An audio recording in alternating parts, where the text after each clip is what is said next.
मैं ये कहना चाहूंगा कि ये 6 साल जो हुए हैं ना, जब एक बैट्समैन बैटिंग करता है तो जब तक छक्का नहीं लगता तब तक ही डरता है। 1 रन 2 रन 3 रन ले लेके धीरे धीरे टाइम निकालता है, पर एक बार छक्का लग जाता है तो दिल खुल जाता है। अब तैयार हो जाओ, छक्के पे छक्के, अट्ठे पे अट्ठे, 10 पे 10, 12 पे 12 लगेंगे। यहां तक पहुंचना मुश्किल था, इससे आगे पहुंचना आसान है। कुमार विश्वास जी मेरे कान में बोले, तेरी कंपनी की पोटेंशियल मुझे 1 लाख करोड़ की लग रही है।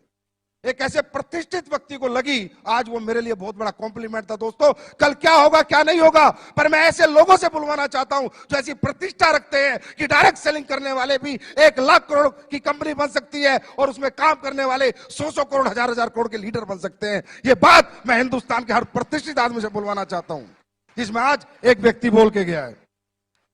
लेकिन तकलीफ सिर्फ जब होती है जब यहां लोग आके फेलियर हो जाते हैं, जब बहुत तकलीफ होती है।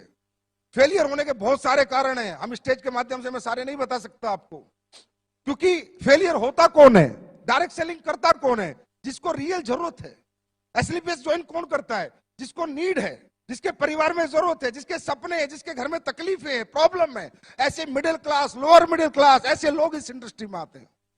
और जब वो लोग फेल हो जाते हैं ना, तो मेरे दिल पे बहुत लगता है कि यार, अगर अंबानी का बेटा आके यहाँ फेल हो जाए, किसी करोड़पति का बेटा आके फेल हो जाए, समझ में आता है, पर एक गरीब किसान का बेटा आके यहाँ फेल हो जाए, समझ में नहीं आता। क्योंकि उसके पास दुनिया में दूसरा कोई रास्ता नहीं कामयाब होने का।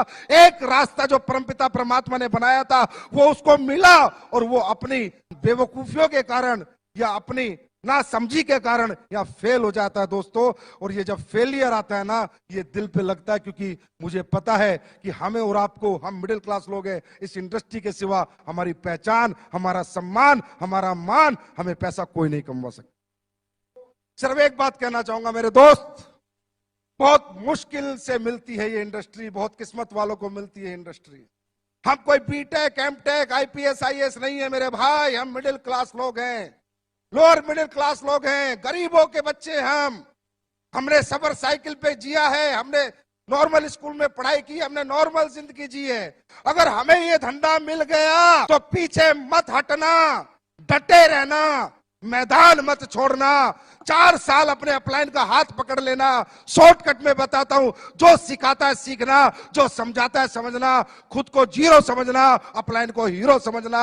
मैं लिख के दे सकता हूं, जिस गरीब आदमी ने हाथ एसलीपीएस के हाथ में दिया उसको अमीर ना बना दिया तो असली बाप की औलाद नहीं।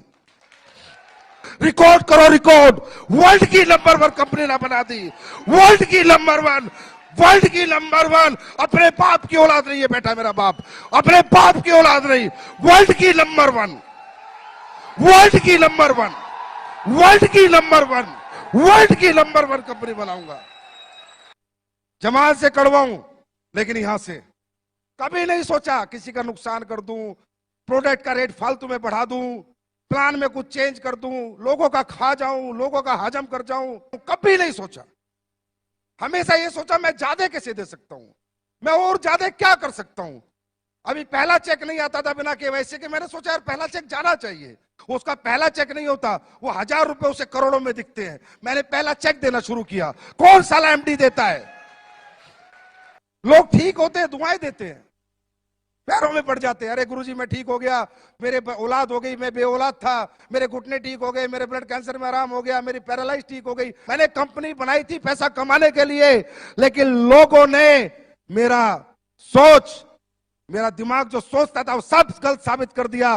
कि लोगों ने कहा संजीव सर तुम पैसा कमाने के लिए नहीं, तुम तो लोगों के कमाने के लिए